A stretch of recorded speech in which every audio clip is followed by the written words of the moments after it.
Alright guys, welcome back. Wow, check this out. EJ25 Subaru. Finally, I went crazy with this. It's all connected to the transmission, engine mounts to the vehicle. I went crazy because of those are just a boring stuff. There's a lot of videos of dropping this engine back into the engine bay. Starting from this side right here, make sure you get the harness connected to the main harness. We got the vacuum line hoses, coolant hoses, turbo, downpipe, bracket. This bracket right here, it took me a while to figure out where is this bracket gonna go, but I finally did a little bit of a search online and it shows that brackets right there going to the brackets on the side of the head. You can see the transmission is right there. Everything is all connected, bolted down, all the bolts and nuts down on the transmission. We got the throw-up bearing, the clutch fork, the air valve for the emission is all connected, the ground wire, starter motor right there, actuator for the slave, clutch, everything is good. So this video is gonna quickly show you this heater core right here. Took me a while which one is which to figure out. There's the firewall for the heater core and it connect to the two ports right there. Took me a while which one will connect first, which one is the inlet outlet, and then quickly show you how to connect this pressure line or the fuel.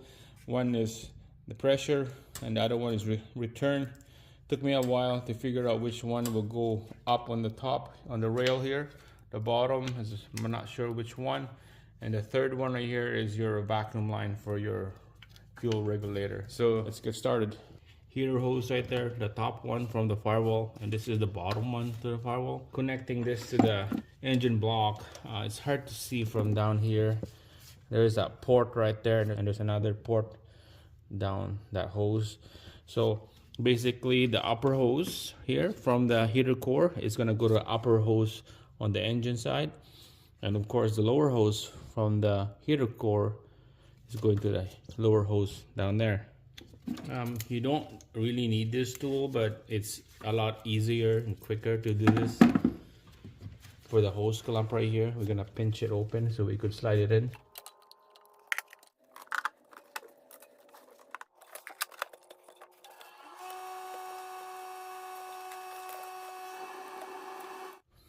Alright guys, there we go. Heater core hose right there. It's all installed to the block, to the engine. You can see right there on the top and bottom, there's a hose clamp right there. Those are the two hoses. Top of that hose, it goes into the top of that heater core on the firewall. And then the bottom, that hose, it goes to the bottom of that heater core right there. Okay, so that's how you install those two heaters, hoses. And next will be a fuel line. Just quickly showing you here. I plug it in so that we're not gonna leak fuel. This one up here is pressure, and then down here is return, and then there's another one right here. This is for a fuel regulator vacuum line. So you attach the vacuum line down the bottom, and then this is return and this is pressure.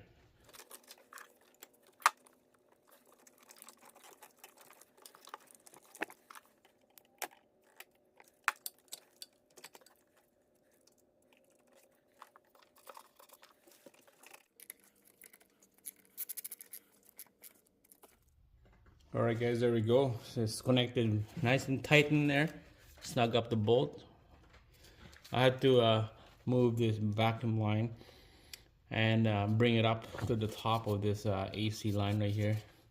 This is make so that we have a straight line right there, no kink, no bend. Okay, so this is good. Make sure to double check everything is all connected to the bracket for this fuel line right there. Fuel line is perfect. That's done. Well, it looks like we're almost about to crank this engine, get the oil primed, ready to go. But first, let's connect this messy harness here. We'll connect it with the battery. And then we're just gonna leave the intercooler open out. We're just gonna let this thing crank and prime, no start.